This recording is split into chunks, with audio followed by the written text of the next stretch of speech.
I want to welcome you to Audio Documentaries with two questions. 1. What if I told you that the next Great World War might begin in the coldest, most remote, and most inhospitable place on Earth? 2. And what if I also told you that if you subscribe to this channel, you won't miss a single new documentary? To answer the first question, let me tell you this. For millennia, the Arctic has been the last great frontier of human imagination, a vast, impenetrable desert of ice, a realm of white silence and extreme cold that has defeated explorers and swallowed entire expeditions. It has stood as the frozen roof of the world, a place of myth, mystery, and untamed nature. But that world, the one we know from Inuit legends and the chronicles of heroic explorers, is disappearing before our eyes at a pace science can barely process. The melting of the Arctic is not just an ecological catastrophe we see in the headlines. It is, in a much quieter and more sinister way, the starting gun of a new global race. A hidden battle taking place in the far north of our planet, one that's destined to redefine the geopolitics, economy, and environment of the 21st century. What was once an impenetrable barrier of perennial ice is now cracking open, bleeding dark blue water into the heart of the Arctic Ocean. Every summer, satellites record with relentless precision how the sea ice retreats, revealing waters that were never before reliably navigable. This isn't just the end of a millennia-old ecosystem. It's the dawn of an age of unprecedented opportunity, and with it, a new and dangerous playground for the world's great powers. Beneath those icy waters, according to the US Geological Survey, lie up to 30% of the world's undiscovered natural gas reserves and 13% of its oil. On the surface, new and highly coveted shipping routes promise to revolutionize global trade, cutting travel time between Asia and Europe by entire weeks. This documentary dives into that frontier in violent transformation. We'll travel from cutting-edge laboratories in Norway, where scientists monitor the Arctic's dying pulse, to the most remote and heavily armed military bases of Siberia. We'll board massive nuclear icebreakers, steel beasts that enforce human will upon the ice. And we'll explore the ambitions of nations like Russia, the United States, China, Canada, and the Nordic countries, all moving their pieces across this geopolitical chessboard. But this story isn't just about resources and routes. It's also the urgent chronicle of the indigenous peoples who have called the Arctic home for thousands of years. The Inuit of Greenland and Canada, the Sami of Scandinavia, the Nenets of Siberia. Their lives, their cultures, their very survival are being radically altered by a change they did not cause. Their voices, often drowned out by the hum of engines and the debates in distant capitals, are a vital and moving part of this story. Ultimately, this documentary seeks to understand what the Arctic's thaw truly means for the future of our planet. Will it be the catalyst for a new era of cooperation and sustainable prosperity, or the next great stage of conflict, a cold war on ice with unpredictable consequences?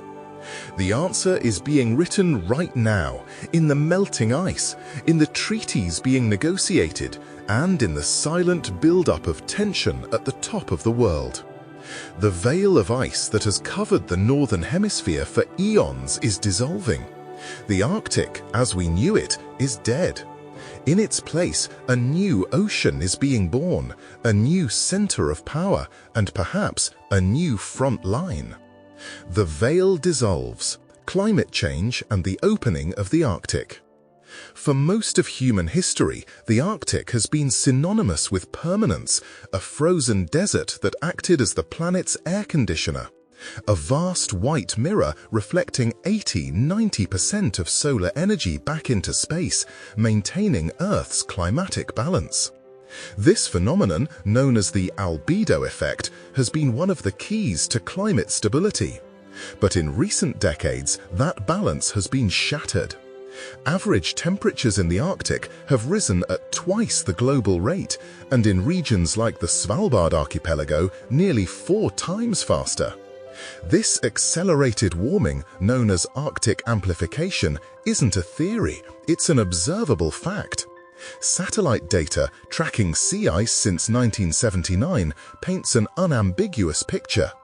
The minimum summer ice extent has declined by nearly 13% per decade. The oldest, thickest ice, once capable of surviving multiple summers, has almost completely vanished, replaced by younger, thinner, and more fragile ice that melts away each year. It's a vicious cycle. As the bright ice disappears, it exposes the much darker ocean surface beneath. That dark water, instead of reflecting sunlight, absorbs it, heating up further and accelerating the melt. The planet's air conditioner is turning into a radiator. Beneath the surface, a sleeping giant is awakening.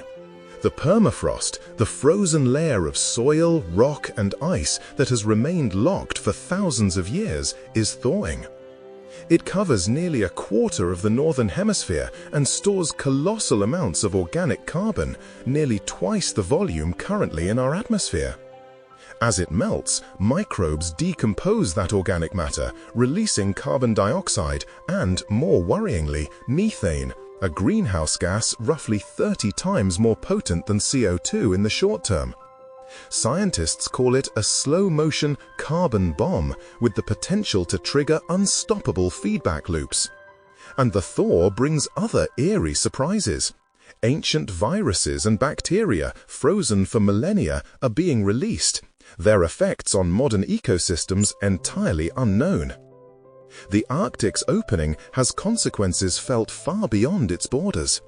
The temperature contrast between the cold Arctic and warmer mid-latitudes drives the jet stream, the high-altitude wind current that regulates much of the northern hemisphere's climate. A warmer Arctic weakens this gradient, making the jet stream slower and wavier. The result, more extreme and persistent weather, cold snaps plunging south in winter and heat domes or prolonged droughts in summer. The chaos of the Arctic's climate doesn't stay in the Arctic, it spreads to the rest of the world. But beyond the ecological collapse, the retreating ice is revealing the geography of a new ocean. Maritime routes once considered the impossible dream of explorers, like the legendary Northwest Passage across Canada or the Northern Sea Route along Siberia, are now navigable for several months each year. These routes could shorten journeys between Asia and Europe by up to 40%, bypassing geopolitical choke points like the Suez or Panama canals. The prospect of this global shortcut has set off alarm bells and ambitions in the capitals of the world's major powers. The Great Game on Ice: National Claims and Strategies. The prospect of an accessible Arctic has sparked a complex geopolitical dance, a great game on ice, where nations with Arctic coastlines and others that wish they had one are maneuvering to secure their interests. The 5 countries bordering the Arctic Ocean, Canada, Denmark, Norway, Russia, and the United States, are the main players. All are members of the Arctic Council, a high-level forum for cooperation. But beneath this facade of cooperation lie deep rivalries and growing mistrust. Russia is, without question, the dominant Arctic power. With the region's longest coastline, it has made Arctic development a national strategic priority. Moscow has invested billions modernizing Soviet-era bases abandoned after the USSR's collapse and building new ones, like the formidable Arctic Trefoil Base. It has deployed S-400 air defense systems, long-range radar, and specialized Arctic brigades. Its Northern Fleet, based in Severomorsk, is its most powerful naval formation. And crucially, Russia operates the world's only fleet of nuclear-powered icebreakers, massive vessels capable of plowing through the thickest ice year-round, ensuring access to the Northern Sea Route. For Russia, the Arctic is about national pride, economic security, and power projection.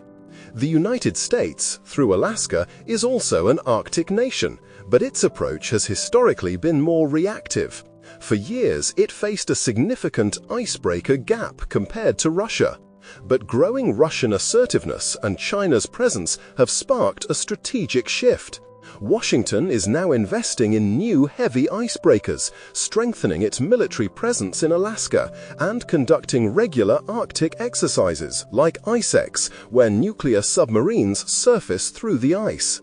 The Thule Air Base in Greenland remains a vital asset for missile defense and early warning. The US strategy centers on securing freedom of navigation and countering what it sees as Moscow's attempt to dominate the region. Canada faces a sovereignty dilemma over the vast Northwest Passage, which Ottawa considers internal waters, while the US and EU view it as an international strait. To assert control, Canada has boosted naval and aerial patrols and relies heavily on the Canadian Rangers, a reserve force composed largely of Indigenous peoples who serve as the military's eyes and ears across the vast, sparsely populated north. Norway, a NATO member sharing a border with Russia, walks a delicate line, modernizing its Arctic forces and hosting NATO exercises, while maintaining pragmatic cooperation with Moscow on fisheries and maritime safety. Denmark, through Greenland, holds a unique geopolitical position. Though Greenland is self-governing, Copenhagen controls its defense and foreign policy. The island is crucial for North American security, and its vast mineral wealth has drawn the attention of both China and the US. And then there's China. Despite having no Arctic coastline, Beijing has declared itself a near-Arctic state. It has launched an ambitious Arctic strategy, the Polar Silk Road. China has invested heavily in scientific research, built its own icebreakers, and sought infrastructure deals in Russia and Greenland.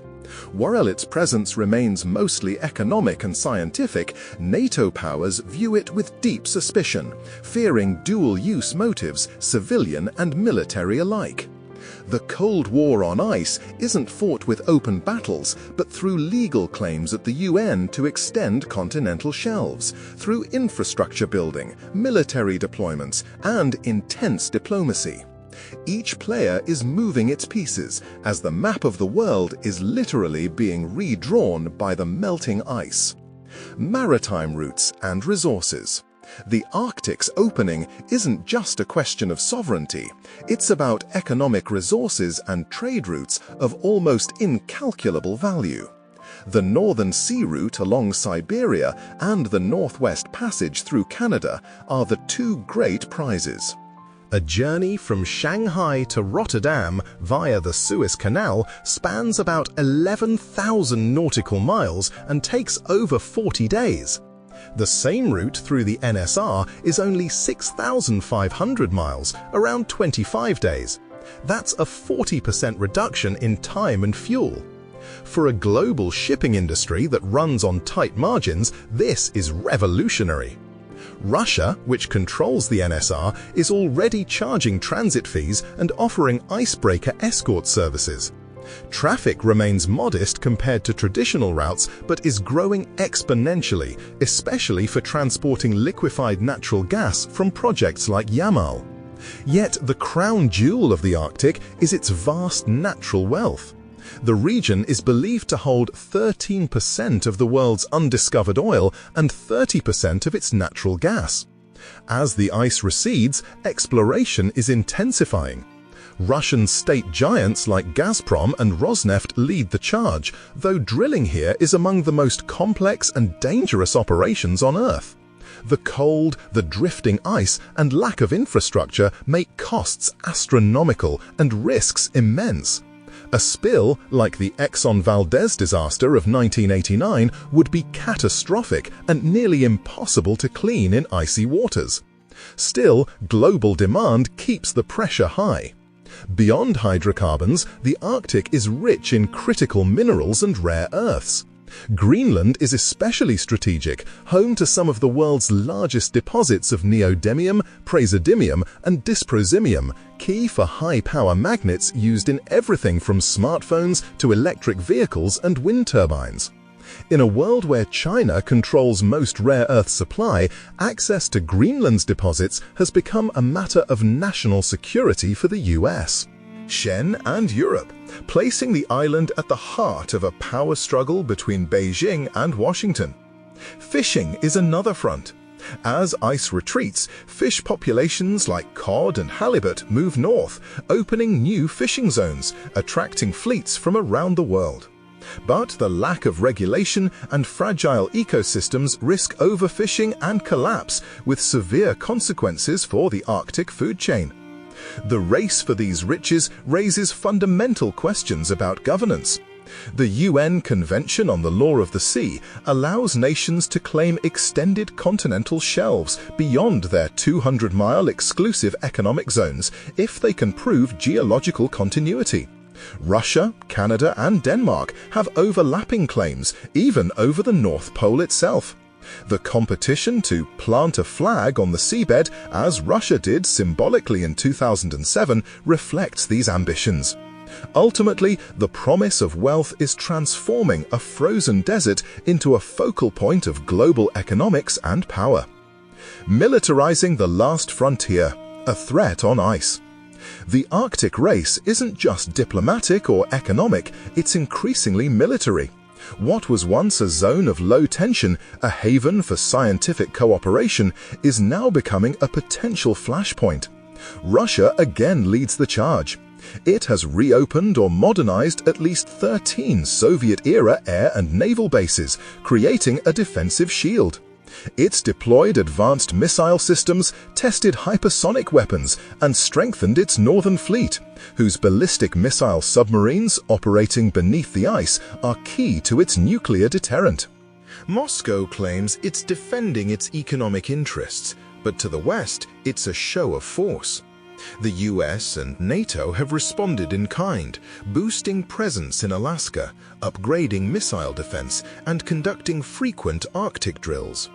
NATO's cold response exercises in Norway train for extreme cold warfare. Strategic locations like Greenland, Iceland, and the UK, the so-called GI-UK gap, are vital for controlling Russian submarine access to the Atlantic. Technology is evolving for this new theater. Advanced sonar to detect subs under ice, persistent satellite surveillance, and drones capable of operating in freezing conditions. Cyber and electronic warfare are key too, given the total dependence on satellite communications in such a remote environment. The militarization of the Arctic isn't about imminent war, it's about deterrence and access denial. Each power wants to ensure its interests are protected, but the risks are real. A near collision between US and Russian submarines or a dispute over warship passage could easily escalate. The Arctic, once a symbol of peace, is turning into another fault line in global geopolitics. Voices of the Ice. Indigenous peoples and their struggle amid this great power competition. It's easy to forget that the Arctic is home to millions, mostly indigenous peoples who have lived here for millennia. The Inuit, Sami, Nenets, Yakut, and others possess ancestral knowledge of this harsh land, but they are also its most vulnerable inhabitants. Climate change is destroying their way of life. Thinning ice makes hunting and fishing perilous. Animal migration routes shift. Permafrost melt causes homes to collapse, and coastal communities face erosion. Food security is at risk. Industrial expansion and militarization add to the threat, bringing pollution, noise, and disruption to sacred lands. Traditional hunting grounds are invaded. Marine life is disturbed. Yet indigenous communities are not passive victims, they are resilient activists. Through organizations like the Inuit Circumpolar Council, they take part in Arctic governance, pressure governments, and collaborate with scientists. Their knowledge is invaluable, though often ignored. They fight for self-determination and cultural preservation. To them, the Arctic isn't a resource bank, it's a sacred home. The story of the Arctic cannot be told without their voices. The frozen future, dilemmas and hopes in the Arctic. The Arctic's future is a tapestry of uncertainty, a reflection of the dilemmas facing all humanity. The central question: can we balance economic development with environmental preservation? The temptation to exploit vast resources is immense, yet the ecosystem's fragility is absolute. A single oil spill could be catastrophic. Is responsible exploitation even possible, or is human presence itself already too much? Governance is another challenge. The Arctic Council, once a beacon of cooperation, fractured after collaboration with Russia was suspended following its invasion of Ukraine. The UN Convention on the Law of the Sea provides a legal framework, but overlapping claims and growing tension complicate enforcement. Some argue for a new treaty, like the Antarctic model, banning militarization entirely. But resistance remains strong. Still, there are glimmers of hope. Scientific research continues, with international collaboration crucial to understanding this fragile system. Technological innovation may bring cleaner energy and better tools for environmental protection. The story of the Arctic is the story of our century, a test of our ability to cooperate over conquest, to protect nature over profit. The melting of the world is not just a physical event, it's a warning. The choices we make today at the top of the world will echo in every corner of the planet. The future of the Arctic, and in many ways our own, depends on our wisdom and vision.